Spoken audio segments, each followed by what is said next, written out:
ನಾಳೆ ಈ ದೇವಸ್ಥಾನಕ್ಕೆ ಮೋದಿ ಬರ್ತಾ ಇದ್ದಾರಂತೆ.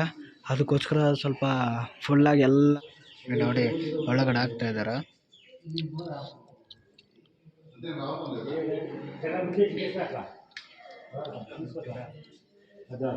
ಹಾಂ ನೋಡಿ, ಈ ಕಡೆಯಿಂದ ಆ ಕಡೆ ಬಂತು ನೋಡಿ, ಈ ಕಡೆಯಿಂದ ಆ ಕಡೆ ಬಂತು.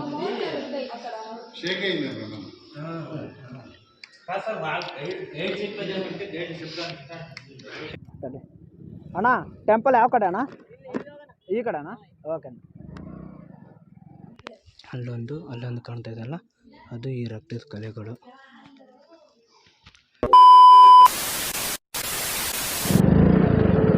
ನಮಸ್ತೆ ಸ್ನೇಹಿತರೆ, ಎಲ್ಲರೂ ಹೇಗಿದ್ದೀರಾ? ನಿಮ್ಗೆ ಈಗಾಗಲೇ ಗೊತ್ತಾಗಿರುತ್ತೆ ನಾನು ಎಲ್ಲಿಗೆ ಹೋಗ್ತಾ ಇದ್ದೀನಿ ಅಂತ. ತಮ್ಮಲ್ಲಿ ಟೈಟಲಲ್ಲಿ ನೋಡಿರ್ತೀರ. ನಾನು ಬೆಂಗಳೂರಿಂದ ಲೇಪಾಕ್ಷಿಗೆ ಹೋಗ್ತಾ ಇದ್ದೀನಿ, ಆಂಧ್ರ ಪ್ರದೇಶ.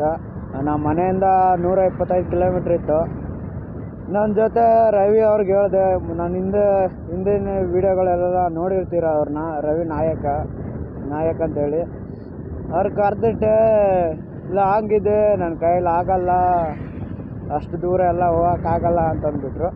ಸರಿ, ಅವ್ರು ಬರ್ದಿಲ್ಲ, ಪರವಾಗಿಲ್ಲ, ನಾನು ಒಬ್ಬನೇ ಹೋಗೋದು ಅಂತೇಳಿ ಹೋಗ್ತಾ ಇದ್ದೀನಿ. ಇವಾಗ ನಾನು ಬೆಳಗ್ಗೆ 6:35ಕ್ಕೆ ಮನೆ ಬಿಟ್ಟಿದ್ದು, ಈಗ 7:12 ಆಗಿದೆ. ಇವಾಗ ನಾನು HL ಏರ್ಪೋರ್ಟ್ ಮುಂದ್ಗಡೆ ಜಸ್ಟ್ ಒಂದು 2-3 HL ಏರ್ಪೋರ್ಟ್ ಅಂತೀವಿ ನೋಡಿ, ದೇವನಹಳ್ಳಿ ಏರ್ಪೋರ್ಟ್ ಮುಂದ್ಗಡೆ ಒಂದು 3-4 ಕಿಲೋಮೀಟ್ರ್ ಮುಂದೆ ಬಂದಿದ್ದೀನಿ ಅಷ್ಟೇ. ವಿಡಿಯೋನ ಕೊನೆವರೆಗೂ ನೋಡಿ, ವಿಡಿಯೋ ತುಂಬ ಚೆನ್ನಾಗಿರುತ್ತೆ. ಇವತ್ತು ರಜೆ ಅಲ್ವಾ, ಹಬ್ಬಗೋಸ್ಕರ ಇವತ್ತು ಅದಕ್ಕೋಸ್ಕರ ಸಿಕ್ಕಾಪಟ್ಟೆ ರೈಡ್ಸ್ ಆಗ್ತಾಯಿದ್ರು. ಆವಾಗಲೇ ನಾನು ಆವಾಗಲೇ ವೀಡಿಯೋ ಮಾಡೋಣ ಅಂತ ಅಂದ್ಕೊಂಡಿದ್ದೆ, ಬಟ್ ತುಂಬ ಮಂಜಿತ್ತು. ನಾನು ಮೊದಲೇ ಕ್ಯಾಮ್ರಾದಲ್ಲಿ ಮಾಡ್ತಾ ಇರೋದಲ್ವಾ, ಚೆನ್ನಾಗಿ ಬರೋಲ್ಲ, ಸ್ವಲ್ಪ ಬಿಸಿಲು ಬರಲಿ, ಸ್ವಲ್ಪ ಬೆಳಕಾಗಲಿ ಅಂಥೇಳಿ ಬಿಟ್ಬಿಟ್ಟೆ. ಇವಾಗ ಮಾಡ್ತಾಯಿದ್ದೀನಿ. ಕೊನೆವರೆಗೂ ವೀಡಿಯೋ ನೋಡಿ, ತುಂಬ ಚೆನ್ನಾಗಿರುತ್ತೆ. ನಡೀರಿ ಹೋಗೋಣ ಬೇಗ.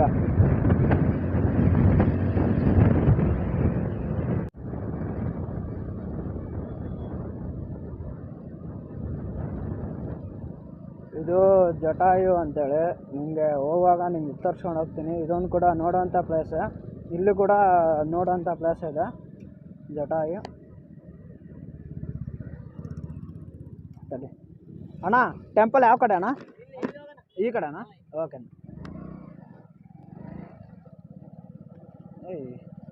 ಇದೇನು ಗುರು, ಮ್ಯಾಪ್ ಆ ಕಡೆ ತೋರಿಸ್ತಾ ಇತ್ತು, ಅವ್ರು ಕೇಳಿಲ್ಲ ಅಂತಂದರೆ ಹಂಗೆ ಹೋಗ್ತಾ ಇದ್ದೆ ನಾನು. ಇದೆ ನೋಡಿ ಜಟಾಯು.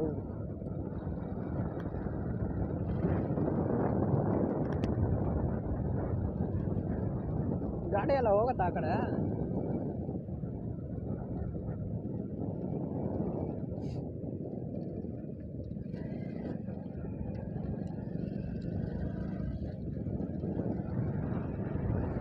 ಫಸ್ಟು ನಾವು ಇವಾಗ ದೇವಸ್ಥಾನ ಒಳಗೆ ಹೋಗೋಣ. ಒಳಗೆ ಹೋಗ್ಬಿಟ್ಟು, ಯಾಕೆ ಗೇಟ್ ಕ್ಲೋಸಾ? ಯಾಕೆ ಮಗ ಗೇಟ್ ಕ್ಲೋಸ್ ಮಾಡವ್ರೆ?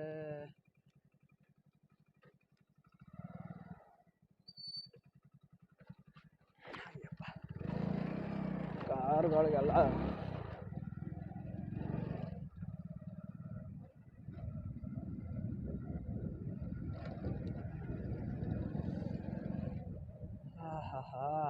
ಹಂಗೋ ಹಿಂಗೋ ಫೈನಲ್ ಆಗಿ ಬಂದ್ಬಿಟ್ವಿ.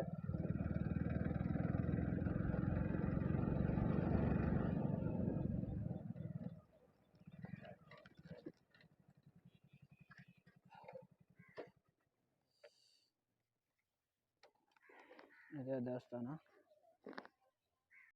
ಇದೇ ನೋಡಿ, ನಾವಿವಾಗ ಲೇಪಾಕ್ಷಿ ಟೆಂಪಲ್ ಅಂತ ಹೇಳಿದ್ವಲ್ಲ, ಇದೇ ನೋಡಿ. ಸ್ಟಾರ್ಟಿಂಗ್ ಬಂದ ತಕ್ಷಣ ಈ ಥರ ಇರುತ್ತೆ. ಇವಾಗ ಒಳಗಡೆ ಹೋಗೋಣ ನೋಡಿರಿ. ನಾವು ಗುಡಿ ಎಂಟ್ರೆನ್ಸ್ ಮಾಡಿದ ತಕ್ಷಣವೇ ಈ ಥರ ಒಂದು ಕಂಬ ಕಾಣುತ್ತೆ, ಸ್ತಂಭ. ಆಮೇಲೆ ಈ ಗುಡಿ ಗೋಪುರ ಇದೆ. ಆಮೇಲೆ ನಾವಿವಾಗ ಒಳಗಡೆ ಹೋಗೋಣ ನಡೀರಿ. ಒಳಗಡೆ ಯಾವ ಥರ ಇದೆ ಅಂತ ತೋರಿಸ್ತೀನಿ.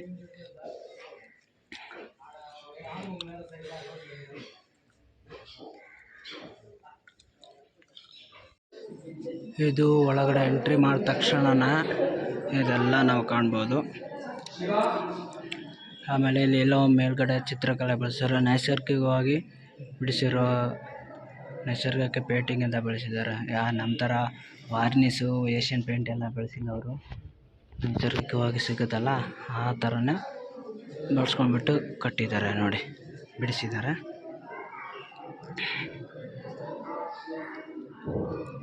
ಇದು ಒಳಗಡೆ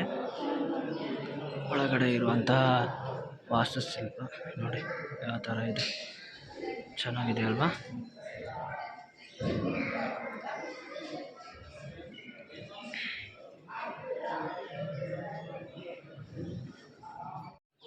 ನೋಡಿ ಒಳಗಡೆ ಹಾಕ್ತಾ ಇದ್ದಾರೆ.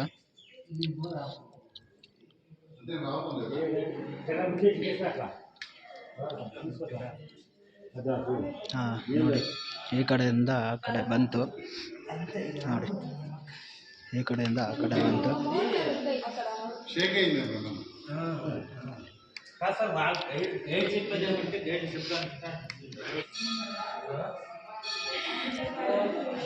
ಇದೇ ಸ್ತಂಭ ನಾನು ಹೇಳಿದ್ನಲ್ವಾ, ಅದೇ ಸ್ತಂಭ. ನೀವು ನೋಡಿದ್ರಿ ಆವಾಗಲೇ ಬಟ್ಟೆ ಹಾಕ್ಬಿಟ್ಟು ಆ ಕಡೆಯಿಂದ ಈ ಕಡೆ ಹಾಕಿದ್ರು. ಈ ಕಡೆ ಏನಾಗ್ತಾಯಿದೆ ಅಂದರೆ ಇಲ್ಲಿ ಗ್ಯಾಪ್ ಇದೆ, ಈ ಕಡೆಯಿಂದ ಗ್ಯಾಪ್ ಇದೆ, ಈ ಕಡೆ ಸ್ವಲ್ಪ ವಾಲ್ಕೊಂಡಿದೆ.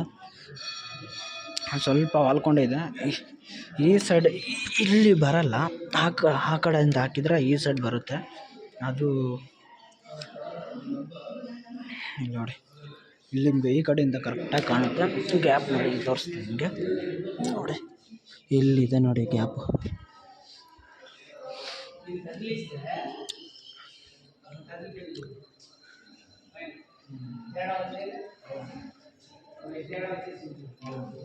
ಬ್ರಿಟಿಷ್ ಅಧಿಕಾರಿ ಈ ಕಂಬ ಅಲುಗಾಡಿಸಿದಾಗ ಇಡೀ ಮಂಟಪನೇ ಶೇಕ್ ಆಗಿತ್ತಂತೆ. ಆವಾಗ ಬ್ರಿಟಿಷ್ ಅಧಿಕಾರಿ ಇದು ಏನಿದು ಕಂಬ ರಹಸ್ಯ ತಿಳ್ಕೊಬೇಕು ಅಂಥೇಳಿ ಅವನು ಒಂದು ಹಾರೆ ತಗೊಂಡ್ಬಿಟ್ಟು ಅಲ್ಲಿ ಕೆಳಗಡೆ ಹಾಕ್ಬಿಟ್ಟು ಅಳಿಸಾಡೋಕ್ಕೆ ಟ್ರೈ ಮಾಡಿದಂತೆ. ಇಡೀ ಮಂಟಪ ಕಾಣ್ತಾ ಇದೆಯಲ್ಲ, ಈ ಮಂಟಪನೇ ಫುಲ್ಲು ಶೇಕ್ ಆಗಿತ್ತಂತೆ ಆಗಿನ ಕಾಲದಲ್ಲಿ. ಆವಾಗ ಅವನು ಸೋಲ್ನ ಒಪ್ಕೊಂಡ್ಬಿಟ್ಟು ಸುಮ್ಮನೆ ರಿಟರ್ನ್ ಆಗೋದ. ಏನಾದರೂ ಸ್ವಲ್ಪ ಹೆಚ್ಚು ಕಮ್ಮಿ ಏನಾದರೂ ಮಾಡಿದ್ನಂದರೆ ಆವಾಗ ಇಡೀ ಮಂಟಪನೇ ಬಿದ್ದೋಗ್ತಾಯಿತ್ತು. ನೋಡಿ ಎಲ್ಲ ಕಡೆ ಸ್ವಲ್ಪ ಶೇಕ್ ಆಗಿದೆ ಅಲ್ಲಿ ನೋಡಿ, ಹಿಂಗೆ ತೋರಿಸ್ತೀನಿ ನೋಡಿ. ಅಲ್ಲಿ ಆ ಮಂಟಪ ಕೂಡ ಸ್ವಲ್ಪ ಶೇಕ್ ಆಗಿದೆ. ಆಮೇಲೆ ಇಲ್ಲಿ ನೋಡಿ, ಇಲ್ಲಿ ಕೂಡ ಶೇಕ್ ಆಗಿದೆ, ಮಾಡ್ತಾ ಇರ್ಬೋದು. ಈ ದೇವಸ್ಥಾನದ ಇದೇ ಮೇನ್ ವಿಶೇಷತೆ ಅಂದರೆ ಇದೇ ನೋಡಿ, ಇದೇ ಕಂಬದ ಮೇಲೆ ಇಡೀ ನಿಂತ್ಕೊಂಡಿದೆ. ಹೇಳಿಲ್ವಾ, ಅದೇ ಕಂಬ. ಇವಾಗ ನಾನು ಹಿಂಗೆ ತೋರಿಸ್ನಲ್ಲ, ಅಣ್ಣ ನಿಂತ್ಕೊಂಡಿದ್ದಾನಲ್ಲ, ಆ ಕಂಬದ ಮೇಲೆ ಇಡೀ ಈ ಮಂಟಪ ಇದೆಲ್ಲ, ಈ ಮಂಟಪ ನಿಂತ್ಕೊಂಡಿದೆ. ಅದೊಂದು ಕಂಬದ ಮೇಲೆ ಆ ಕಂಬ ಏನಾದರೂ ಅಲ್ಲಾಡಿಸಿದ್ರೆ ಇಡೀ ಮಂಟಪನೇ ಬಿದ್ದೋಗುತ್ತೆ. ಅದು ಆ ಕಂಬದ ವಿಶೇಷತೆ. ನೋಡಿ ಯಾವ ಥರ ಟೆಕ್ನಾಲಜಿ ಉಪಯೋಗಿಸ್ಕೊಂಡಿರ್ಬೋದು ಹಳೆ ಕಾಲದಲ್ಲಿ. ಇದೆಲ್ಲ ನೋಡಿ, ಇಲ್ಲೆಲ್ಲ ಒಂದು ಕೂಡ ಸಿಮೆಂಟ್ ಕಾಣಲ್ಲ ನಿಮಗೆ, ಮತ್ತು ಏನೂ ಕಾಣಲ್ಲ, ಎಲ್ಲನೂ ಕೂಡ ಇಂಟರ್ಲಾಕ್ ಸಿಸ್ಟಮ್. ಇವಾಗ ನಮ್ಮ ಮೆಟ್ರೋದಲ್ಲೆಲ್ಲ ನೀವು ನೋಡಿರ್ತೀರಲ್ವಾ, ಅದೇ ಥರ ಸಿಸ್ಟಮ್ ಇಂಟರ್ಲಾಕ್ ಸಿಸ್ಟಮ್ ಅಂತಾರೆ. ಕಲ್ಲಿಂದ ಕಲ್ಲಿಗೆ ಈ ಥರ ಒಳಗಡೆ ಏನೋ ಒಂಥರ ಲಾಕ್ ಸಿಸ್ಟಮ್ ಮಾಡಿಬಿಟ್ಟು ಅದನ್ನ ಕೂಡಿಸ್ತಾರೆ. ನೋಡಿ ಎಷ್ಟೋ ವರ್ಷಗಳ ಹಿಂದೆ, ಇವಾಗ ನಮ್ಮ ಬ್ರಿಟಿಷರೇ ಹೋಗ್ಬಿಟ್ಟು ಇವಾಗ 500-600 ವರ್ಷ ಆಗಿತ್ತು. ಅದಕ್ಕಿಂತ ಮುಂಚೆನೇ ಈ ಮಂಟಪ ಇತ್ತು ಅಂದರೆ ಇನ್ನೂ ಎಷ್ಟು ಹಳೇದಿರ್ಬೋದು ಅಂತ ನೀವು ಯೋಚನೆ ಮಾಡಿ. ನೀವು ಅಲ್ಲಿ ಮುಂದೆ ಕಾಣ್ತಾ ಇದೆಯಲ್ಲ, ಇದೇ ಥರ ಕಂಬನೂ ಕೂಡ ನಿಮಗೆ ಹಂಪಿಯಲ್ಲಿ ನೋಡೋಕ್ಕೆ ಸಿಗುತ್ತೆ. ಕಂಬ ಈ ಥರ ಹೊಡೆದ್ಬಿಟ್ರೆ ಅಲ್ಲಿ ಸರಿಗಮಪ ಥರ ಸೌಂಡ್ ಬರುತ್ತಲ್ಲ, ನೋಡಿ ಇದೇ ಥರನೇ ಕಂಬ ಇದು. ನೋಡಿ ಈ ಕಡೆಯಿಂದ ನೋಡಿದ್ರು ಕೂಡ ಸಿಂಹ ಕಾಣುತ್ತೆ, ಈ ಕಡೆಯಿಂದ ನೋಡಿದ್ರು ಕೂಡ ಸಿಂಹ ಕಾಣುತ್ತೆ. ಅದು ವಿಜಯನಗರ ಸಾಮ್ರಾಜ್ಯದ್ದು ಅದು ಸಿಂಬಲ್, ಅದು ಲಾಂಛನ ಸಿಂಹ. ಇವಾಗ ಇದು ದೇವಸ್ಥಾನ ವೀರಭದ್ರ ದೇವಸ್ಥಾನ ಇದೆ. ಇದನ್ನು ಕಟ್ಟಿಸಿದ್ದು ವಿರೂಪಣ್ಣ ಮತ್ತು ಇನ್ನೊಬ್ಬರು ವಿರೂಪಾಕ್ಷ ಅಂತೇಳಿ ಅವರು ಇದನ್ನು ಕಟ್ಟಿರ್ತಾರೆ ವಿಜಯನಗರ ಸಾಮ್ರಾಜ್ಯದಲ್ಲಿ. ಆಮೇಲೆ ರಾಜನ ಅನುಮತಿ ತಗೊಂಡು ರಾಜನ ಹತ್ರ ಹಣಕಾಸು ಸಹಾಯ ತೊಗೊಂಡ್ಬಿಟ್ಟು ಈ ಮಂಟಪ ಕಟ್ಟಿರ್ತಾರೆ. ಈ ಗುಡಿ ಫುಲ್ ಇದೆಲ್ಲ ನಿಮ್ಗೆ ತೋರಿಸ್ತೀನಲ್ಲ ಈ ವಿಡಿಯೋದಲ್ಲಿ ಎಲ್ಲನೂ ಕಟ್ಟಿರ್ತಾರೆ. ಆಮೇಲೆ ಆ ರಾಜಂದು ಆಳ್ವಿಕೆ ಮುಗಿದ ಮೇಲೆ ಅವ್ರ ಮಗ ಅವ್ರ ಹಳೆಯ ಬರ್ತಾನೆ ಅಧಿಕಾರಕ್ಕೆ. ಆವಾಗ ಈ ವಿರೂಪಾಕ್ಷನಿಗೆ ಆಗದಿರೋರು ಈ ಥರ ರಾಜಂದು ಹಣ ತೊಗೊಂಡ್ಬಿಟ್ಟು ಈ ಥರ ಬೇಕಾಬಿಟ್ಟಿ ಖರ್ಚು ಮಾಡ್ತಾ ಇದ್ದಾನೆ ಅಂಥೇಳಿ ರಾಜನಿಗೆ ಚಾಡಿ ಹೇಳ್ತಾರೆ. ಆವಾಗ ಅವನ ಹಿಡ್ಕೊಂಡು ಬನ್ನಿ, ಅವನ ಕಣ್ಣು ಕಿತ್ತೋಕೋಣ ಅಂಥೇಳಿ ರಾಜ ಹೇಳ್ತಾನೆ. ಆವಾಗ ವಿರೂಪಣ್ಣ ಏನು ಮಾಡ್ತಾನೆ ಅಂದರೆ ಅಲ್ಲಿಗೆ ಹೋಗೋದೇ ಬೇಡ, ಅವ್ರು ಕಿತ್ತೋಕೋದೇ ಬೇಡ, ನಂದೇ 2 ಕಣ್ಣಿಗೆ ಬಿಕ್ಕಾಟ್ಬಿಡ್ತೀನಿ ಅಂಥೇಳಿ ಎಲ್ಲೋ 2 ಕಣ್ಣು ಬಿಕ್ಕಾಟಿರ್ತಾರೆ. ನಿಮ್ಗೆ ಅದು ಕೂಡ ತೋರಿಸ್ತೀನಿ ಇವಾಗ. ನಡೀರಿ ಈಗ ನಿಮಗೆ ವೀರಭದ್ರ ಸ್ವಾಮಿ ಒಳಗಡೆ ಹೆಂಗಿದ್ದಾನೆ ಅಂತ ತೋರಿಸ್ತೀನಿ ನಡೀರಿ.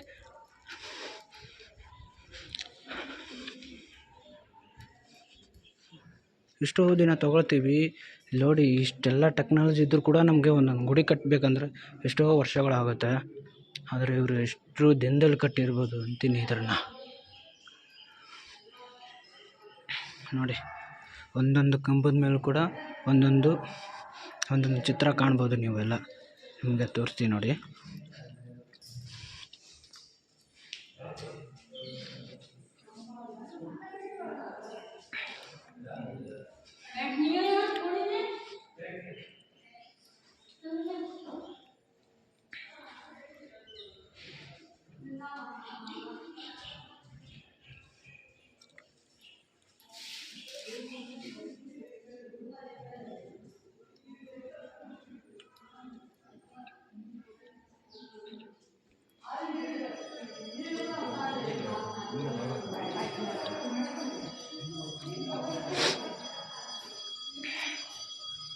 ಇದು ವೀರಭದ್ರೇಶ್ವರ ಸ್ವಾಮಿ ದೇವಸ್ಥಾನ. ಇದು ಅವ್ರಿಗೆ ವಿರೂಪಣ್ಣ ಅವ್ರಿಗೆ ಕನಸಲ್ಲಿ ಬಂದುಬಿಟ್ಟು ನನಗೊಂದು ಗುಡಿ ಕಟ್ಟಿಸು ಅಂತ ಹೇಳಿದಾಗ ಅವ್ರು ಈ ಗುಡಿ ಕಟ್ಟುವಾಗ ಈ ಗುಡಿ ಮಂಟಪ ಕಟ್ಟುವಾಗ ಬನ್ನಿ ನಿಮಗೆ ತೋರಿಸ್ತೀನಿ ಒಳಗಡೆ.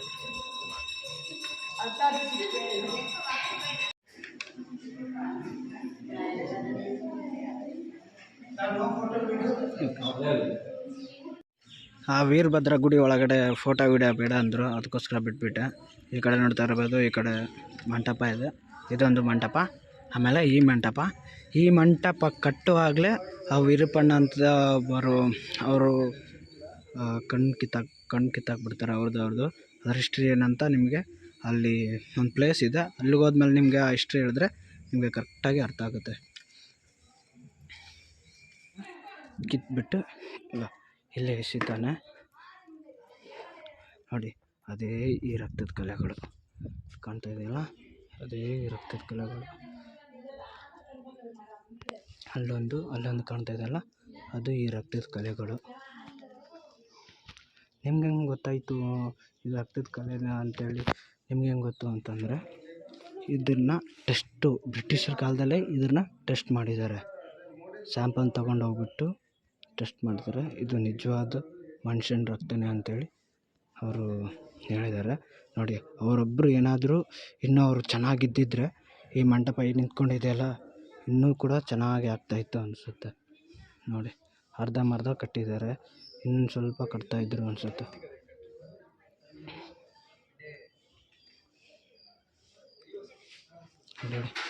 ಇಲ್ಲಿ ನೋಡಿ, ಆ ಮಂಟಪದ ಮುಂದೆನೇ ನಿಮಗೆ ಒಂದು ಗಣೇಶ ಮೂರ್ತಿ ಸಿಗುತ್ತೆ. ಫುಲ್ಲಾಗಿ ಕಲ್ಲಿನಿಂದನೇ ಕಿತ್ತಿರೋ ಗಣೇಶ ನೋಡಿ, ಎಷ್ಟು ನೀಟಾಗಿ ಕೆತ್ತಿದ್ದಾರೆ ಅಂತ. ಇದು ಅದೇ ಕಲ್ಲಿಂದ ಬಳಸ್ಕೊಂಡ್ಬಿಟ್ಟು ಆ ಗಣೇಶನ ಕೆತ್ತಿರೋದು.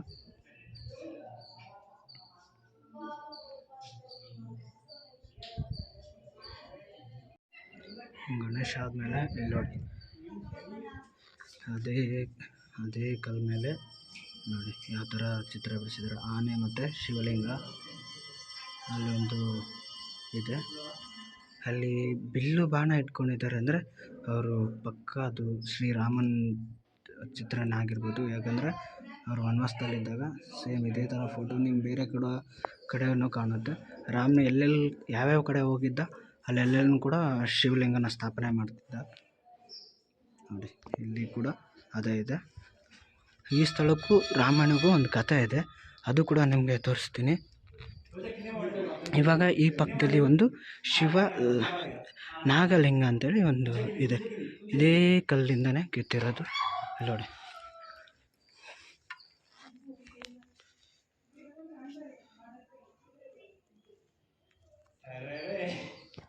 ಇವಾಗ ಇದು ನೀವು ನೋಡ್ತಾ ಇದ್ದೀರಲ್ಲ, ಇದು ಕೂಡ ಅದೇ ಕಲ್ಲಿಂದ. ಇವಾಗ ನೀವು ಕಾಣ್ತಾ ಇದೆಯಲ್ಲ, ಅದೇ ಕಲ್ಲು ಬಳಸ್ಕೊಂಡ್ಬಿಟ್ಟು ಇದು ಕೆತ್ತಿರೋ ಅಂತ.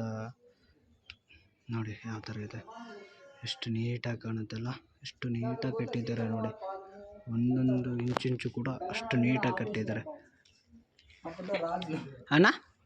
ನೋಡಿ ಅದು ನೋಡಿ ಕೆಳಗಡೆ ನಾಗರಾವಿದೆ, ಅಂದರೆ ನಾಗಲಿಂಗ. ಆಮೇಲೆ ಅದ್ರ ಮೇಲೆ ಲಿಂಗ ಇದೆ, ಅದಕ್ಕೋಸ್ಕರ ಇದನ್ನು ನಾಗಲಿಂಗ ಅಂತೇಳಿ ಕರೀತಾರೆ. ಇದೇ ಕಲ್ಲನ್ನ ಬಳಸ್ಕೊಂಡ್ಬಿಟ್ಟು ಇದು ಕೆತ್ತಿರೋ ಅಂತಹ. ನೋಡಿ ಈ ಕಡೆ ನಾಗಲಿಂಗ, ಆ ಕಡೆ ಗಣೇಶ, ಆ ಕಡೆ ಅರ್ಧಕ್ಕೆ ನಿಂತಿರೋ ಮಂಟಪ. ಇದು ಈ ದೇವಸ್ಥಾನದಲ್ಲಿರೋಂತಹ ಒಂದು ಈ ದೇವಸ್ಥಾನದಲ್ಲಿರೋಂತಹ ಇಷ್ಟು ಈ ದೇವಸ್ಥಾನದಲ್ಲಿ ಇದೆ. ಆಮೇಲೆ ಈ ಕಡೆಯಿಂದ ಒಂದು, ಆಮೇಲೆ ಆ ಕಡೆ ಒಂದಿದೆ. ನಿಮ್ಗೆ ಯಾವಾಗ ಹೇಳಿದೆ ತಾನೇ ನಾನು, ಈ ದೇವಸ್ಥಾನಕ್ಕೂ ಮತ್ತು ರಾಮಾಯಣಗೂ ಒಂದು ಲಿಂಕ್ ಇದೆ ಅಂತೇಳಿ. ಆ ಲಿಂಕ್ ಏನಪ್ಪ ಅಂದರೆ, ಇಲ್ಲಿ ನೋಡಿ ಸೀತಾಮಾತೆ ದೇವಸ್ಥಾನ ಪಾದ ಗುರುತಿದೆ. ವರ್ಷದ 365 ದಿನವೂ ಕೂಡ ಅಲ್ಲಿ ನೀರಿರುತ್ತೆ. ಮುಂದ್ಗಡೆ ಆಂಜನೇಯ దేవస్థానం ಇದೆ. ಇಲ್ಲಿ ನೋಡಿ తోస్తుంది. ఇప్పుడు రామరాజులు ఎత్తుకుపోతున్నప్పుడు అప్పుడు సీతమ్మ వారు అదే చెప్తా అంటారు. అది ఆంజనేయ స్వామి సీతమ్మ అనేది నాకు అంత ఐడియా లేదు అని అదే అంటుంటారు. ఆంజనేయ స్వామి ఉండొచ్చు, ఎందుకంటే ఆయన అదే అదే ఆయన మోపిన కోసమే అని అంటారు. మనకి అంత గైడ్ లేడు, గైడ్ ఉంటే బాగా చెప్తారు. ಇವಾಗ ಅದು ನೀವು ನೋಡಿದ್ರಲ್ಲ, ಸೀತಮ್ಮ ದೇವಿ ಪಾದದ್ದು. ಅವಾಗಲ್ಲಿ ಸೀತಮ್ಮ ದೇವಿದವ್ರದ್ದು ಪಾದ ಗುರುತು ನೋಡಿದ್ರೆ ಅದ್ರ ಪಕ್ಕದಲ್ಲೇ ಊಟ ಮಾಡುವ ತಟ್ಟೆ ಇದೆ. ಎಲ್ಲಿ ತಟ್ಟೆ ಕಾಣ್ತಾ ಇಲ್ಲ ಅಂತಂದರೆ ಇದೆ ನೋಡಿ, ಊಟ ಮಾಡುವ ತಟ್ಟೆ. ಅವಾಗೆಲ್ಲ ಈ ಥರ ನೆಲದ ಮೇಲೆ ತಿನ್ನೋ ರೂಢಿ ಇತ್ತಲ್ವ. ಈ ಕಡೆ ಅನ್ನ, ಸೆಂಟ್ರಲ್ಲಿ ಅನ್ನ, ಸಾರು, ಪಲ್ಯ, ತುಪ್ಪ, ಈ ಥರವಾಗಿ ಊಟ ಇದರಲ್ಲೇ ಮಾಡ್ತಾಯಿದ್ರು. ಇದೊಂದು ಕೂಡ ಇಲ್ಲಿ ಜನ ಹೇಳ್ತಾರೆ, ಇದು ಊಟ ಮಾಡುವ ತಟ್ಟೆ, ಊಟ ಮಾಡುವ ಕಲ್ಲು ಅಂಥೇಳಿ ಈ ಥರ ಹೇಳ್ತಾರೆ. ನೋಡಿ ಟೋಟಲಾಗಿ ಇಲ್ಲಿ 3 ಇದೆ, ಇನ್ನೂ ಎಲ್ಲೆಲ್ಲೋ ಇದೆ ಏನೋ, ಬಟ್ ಈ 3 ಮಾತ್ರ ನಿಮಗೆ ಈ ಸೀತಮ್ಮ ದೇವಿ ಪಾದ ಕಾಣುತ್ತಲ್ಲ ಅದರ ಪಕ್ಕದಲ್ಲೇ ಈ 3 ನೀವು ನೋಡ್ಬೋದು. ನಿಜವಾಗ್ಲೂ ಹಂಗೆ ಅನಿಸುತ್ತೆ ಅಲ್ವಾ. ನೋಡಿ ಸೆಂಟ್ರಲ್ಲಿ ಅನ್ನ ಹಾಕ್ಬೋದು, ಆಮೇಲೆ ಈ ಕಡೆ ಸಾಂಬಾರು, ಪಲ್ಯ, ಆಮೇಲೆ ಚಟ್ನಿ, ಆಮೇಲೆ ಮಾನಿಕಾರ, ಹುಂಚಿಕಾರ, ಈ ಥರ ಎಲ್ಲ ತಿನ್ಬೋದು. ಅಷ್ಟು ತಿಂತಾಯಿದ್ರು ಹಳೆ ಕಾಲದಲ್ಲೆಲ್ಲ ತಿಂತಾಯಿದ್ರು. ಈರುಳ್ಳಿ, ಸೌತೆಕಾಯಿ, ಗೆಜ್ಜರಿ ಇವೆಲ್ಲ ತಿಂತಾಯಿದ್ರು. ನೋಡಿದ್ರ ಆ ರಾಜ ಏನಾದರೂ ಕಣ್ಣು ಕಿತ್ತಿರಲಿಲ್ಲ, ಅವನು ಏನಾದರೂ ಆ ಥರ ಶಿಕ್ಷೆ ಕೊಡೋಕ್ಕೆ ಏನಾದರೂ ಅವನು ಆದೇಶ ಕೊಡಲಿಲ್ಲ ಅಂದರೆ ಈ ಮಂಟಪ ಕೂಡ ಇಷ್ಟು ಚೆನ್ನಾಗಿ ಕಾಣ್ತಾಯಿತ್ತು ಅಂದರೆ ನಿಜವಾಗ್ಲೂ ಅಷ್ಟು ಚೆನ್ನಾಗಿ ಕಾಣ್ತಾಯಿತ್ತು. ನೋಡಿ ನಾವು ಹೇಳ್ತೀವಿ ಹಳೆ ಕಾಲದ ಜನರಿಗೆ ಬುದ್ಧಿ ಇರಲಿಲ್ಲ, ಅವ್ರಿಗೇನು ಟೆಕ್ನಾಲಜಿ ಇರಲಿಲ್ಲ ಅಂಥೇಳಿ. ನೋಡಿ ಯಾವುದೇ ರೀತಿ ಸಿಮೆಂಟ್ ಬಳಸ್ತೀರಾ, ಏನು ಬಳಸ್ತೀರಾ, ಈ ಥರ ಇಷ್ಟು ದೊಡ್ಡದು ಕಂಬ ನಿಲ್ಲಿಸ್ಬಿಟ್ಟು ಅದ್ರ ಮೇಲೆ ಇನ್ನೊಂದು ಚಿಕ್ಕದು ಗುಡಿ ಕಟ್ಟಿಬಿಟ್ಟು ಅಲ್ಲಿ ನೋಡಿ ಮೇಲ್ಗಡೆ ಮೂರ್ತಿ ಕಟ್ಟಿಬಿಟ್ಟು ಯಾವ ಥರ ಇಟ್ಟಿರ್ಬೋದು ಅಂತ. ನಿಜವಾಗ್ಲೂ ಅವ್ರು ದಡ್ರಲ್ಲ, ನಿಜವಾಗ್ಲೂ ನಾವು ದಡ್ರು. ನಾವು ಇರೋ ಅಂಥ ಎಲ್ಲ ಹಿರಿಯರು ಬಿಟ್ಟವ್ರಂತ ಎಲ್ಲ ಈ ಥರ ಗುಡಿ ಎಲ್ಲ ಹಾಳು ಮಾಡ್ತಾಯಿದ್ದೀವಿ. ನೀನು ಪ್ರತಿಯೊಂದು ಕಂಬದ ಮೇಲೂ ಕೂಡ, ಈ ಗುಡಿಯಲ್ಲಿ ಪ್ರತಿಯೊಂದು ಕಂಬದ ಮೇಲೂ ಕೂಡ ನಿಮಗೆ ಥರ ಚಿತ್ರಕಲೆ ಕಾಣುತ್ತೆ. ಇದರಲ್ಲಿ ಖುಷಿ ವಿಚಾರ ಏನಂದರೆ ಈ ದೇವಸ್ಥಾನ ವಿಜಯನಗರ ಕಾಲದಲ್ಲಿ ಸ್ಥಾಪನೆ ಆಗಿರುವಂತಹ ದೇವಸ್ಥಾನ. ನೋಡಿ ಈ ಕಡೆ ಒಂದು ಗೇಟ್ ಇದೆ, ಇಲ್ಲೊಂದು ಗೇಟ್ ಇದೆ, ಆ ಕಡೆ ಒಂದು ಗೇಟ್ ಇದೆ, 2 ಗೇಟ್ ಇದೆ. ಇದು ಊರು ಒಳಗಡೆಯಿಂದ ಬರೋಕ್ಕಿದೆ, ಆ ಕಡೆ ಒಂದು ಕೂಡ ಊರು ಒಳಗಡೆಯಿಂದನೇ ಬರೋಕ್ಕಿದೆ. ಇಲ್ಲಿ ಮಂಟಪ ನೋಡ್ರಿ, ಇಲ್ಲಿ ಪಕ್ಕದಲ್ಲೇ ಈ ಮಂಟಪದ ಆಪೋಸಿಟಲ್ಲೇ ಮತ್ತೊಂದು ಯಜ್ಞಕುಂಡ ಇದೆ. ನಿಮಗೆ ಆ ಯಜ್ಞಕುಂಡ ಕೂಡ ತೋರಿಸ್ತೀನಿ. ಇವಾಗ ಇಲ್ಲಿ ಶಿವಲಿಂಗ ಇದೆ. ಇದು ಮಂಟಪ ಹೇಳಿದ್ನಲ್ಲ, ನೃತ್ಯ ಮಂಟಪ, ಅದಾದಮೇಲೆ ಆ ಮಂಟಪದ ಮುಂದೆನೇ ಇವಾಗ ನಿಮಗೆ ಇಲ್ಲಿ ಒಂದು ಯಜ್ಞಕುಂಡ ಕಾಣುತ್ತೆ. ಅಂದರೆ ಹಿಂದಿನ ಕಾಲದಲ್ಲಿ ಅಲ್ಲಿ ಯಜ್ಞದೆಲ್ಲ ಮಾಡ್ತಾಯಿದ್ರಲ್ಲ ಆ ಥರ ಇದು ನೋಡಿ. ನಾನು ನಿಮ್ಗೆ ತೋರಿಸ್ತೀನಿ. ಇದು ಯಜ್ಞಕುಂಡ. ಹಿಂದಿನ ಕಾಲದಲ್ಲೆಲ್ಲ ಹೋಮ ಅದೆಲ್ಲ ಮಾಡ್ತಾಯಿದ್ರು, ಅವಾಗಿಂದು ಇದೆಲ್ಲ ನೋಡಿ. ಮೇಲ್ಗಡೆ ಎಲ್ಲ ಕರ್ರಾಗಾಗ್ಬಿಟ್ಟಿದೆ ಲಗ್ನ ಮಾಡಿ ಮಾಡಿ. ಇದು ಯಜ್ಞಕುಂಡ, ಇದು ಯಜ್ಞಕುಂಡ ನೋಡಿ. ಮೇಲ್ಗಡೆ ಎಲ್ಲ ಹೋಮ ಮಾಡಿಬಿಟ್ಟು ಕರ್ರಾಗಾಗಿದೆ, ಬ್ಲ್ಯಾಕ್ ಆಗಿದೆ, ಹೋಗ್ಬಿಟ್ಟು. ಇಲ್ಲೆಲ್ಲ ಪುರೋಹಿತರು ಮತ್ತು ಕೆಲವರು ಮಹಾನ್ ವ್ಯಕ್ತಿಗಳೆಲ್ಲ ಇಲ್ಲೆಲ್ಲ ಯಜ್ಞ ಯಾಗಾದಿಗಳು ಮಾಡ್ತಾಯಿದ್ರು. ಇದು ಪೂಜೆ ಮಾಡೋಕ್ಕಂತಲೇ ಇರೋಂಥ ಸ್ಥಳ ಇದು. ಇಷ್ಟೇ ಪೂಜೆ ಮಾಡ್ತಾಯಿದ್ರು ಅವಾಗೆಲ್ಲ. ಇಲ್ಲೆಲ್ಲ ರಾಜ ಮನೆಯವರು, ಅವರು ಇನ್ನೂ ಇತರು ಯಾರಾದರೂ ಕೂಡ್ತಾ ಇರ್ಬೋದು.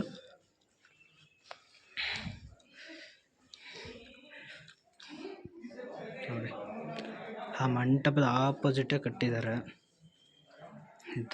ಇದು ನಮ್ಮ ಭಾರತೀಯ ಸಂಸ್ಕೃತಿ. ಇಲ್ಲಿ ನೋಡಿ, ಒಳಗಡೆ ಪೂಜೆ, ಮೂರ್ತಿಗೆ ಒಳಗಡೆ ನೀರಿನ ಅಭಿಷೇಕ, ಹಾಲಿನ ಅಭಿಷೇಕ ಮಾಡಿದಾಗ ಅದೆಲ್ಲ ಈ ಕಡೆಯಿಂದ ಬಂದುಬಿಟ್ಟು ಈ ಕಡೆ ಹೋಗ್ತಾಯಿತ್ತು. ಇದು ನೋಡಿ ಯಾವ ಥರ ನಳದ ಸಿಸ್ಟಮು, ಡ್ರೈನೇಜ್ ಸಿಸ್ಟಮು ಹಳೆಯ ಕಾಲದಲ್ಲೇ ಇತ್ತು, ನಮ್ಮ ಕಾಲದಲ್ಲೆಲ್ಲ ಹಳೆಯ ಕಾಲದಲ್ಲಿತ್ತು. ಇಲ್ಲಿ ನೋಡಿ, ಇದು ಎಷ್ಟು ನೀಟಾಗಿ ಕಿತ್ತಿದ್ದಾರೆ. ಇದು ಸಿಂಹ, ಇದು ಸಿಂಹ, ಕಾಡಿನ ರಾಜ ಸಿಂಹ. ಮಂಟಪ, ಈ ಮಂಟಪದೊಳಗಡೆ ಏನಿದೆ,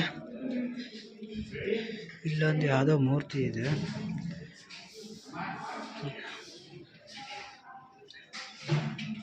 ಹನುಮಾನ್,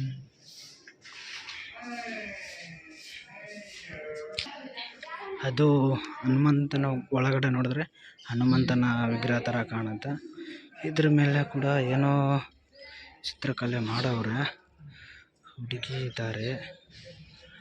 ಆಮೇಲೆ ಇಲ್ಲಿ ಹನುಮಂತ ಇದ್ದಾರೆ. ನಿಜವಾಗ್ಲೂ ಅದು ಒಳಗಡೆ ಇರೋ ಮೂರ್ತಿ ಹನುಮಂತಂದೇ ಬಿಡಿ, ಯಾಕೆಂದರೆ ಇಲ್ಲಿ ನೋಡಿ ಹನುಮಂತಂದು ಚಿತ್ರ ಇದೆ. ಆಮೇಲೆ ಈ ಕಡೆ ತುಳಸಿ ಕಟ್ಟೆ ಇದೆ.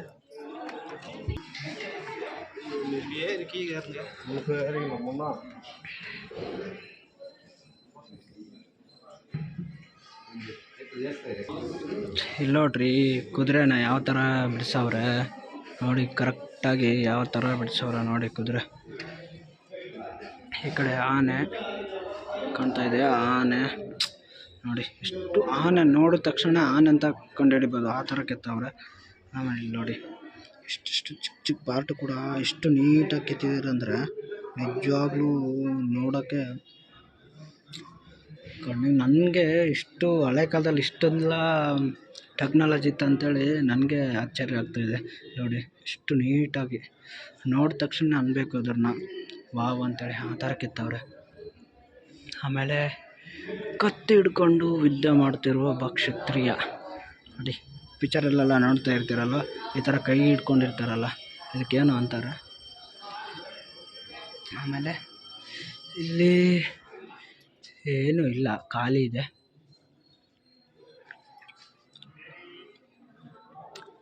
ನಾಳೆ ಈ ದೇವಸ್ಥಾನಕ್ಕೆ ಮೋದಿ ಬರ್ತಾ ಇದ್ದಾರಂತೆ, ಅದಕ್ಕೋಸ್ಕರ ಸ್ವಲ್ಪ ಫುಲ್ಲಾಗಿ ಎಲ್ಲ ಕ್ಲೀನ್ ನಡೆಸವ್ರೆ. ನಾನು ಬಂದಾಗ ಅಕಸ್ಮಾತ್ ನಾಳೆ ನಾನೇನಾದರೂ ಬಂದಿದ್ದರೆ ನಿಜವಾಗ್ಲೂ ನೋಡೋಕ್ಕಾಗ್ತಾ ಇರಲಿಲ್ಲ ಅಲ್ವಾ.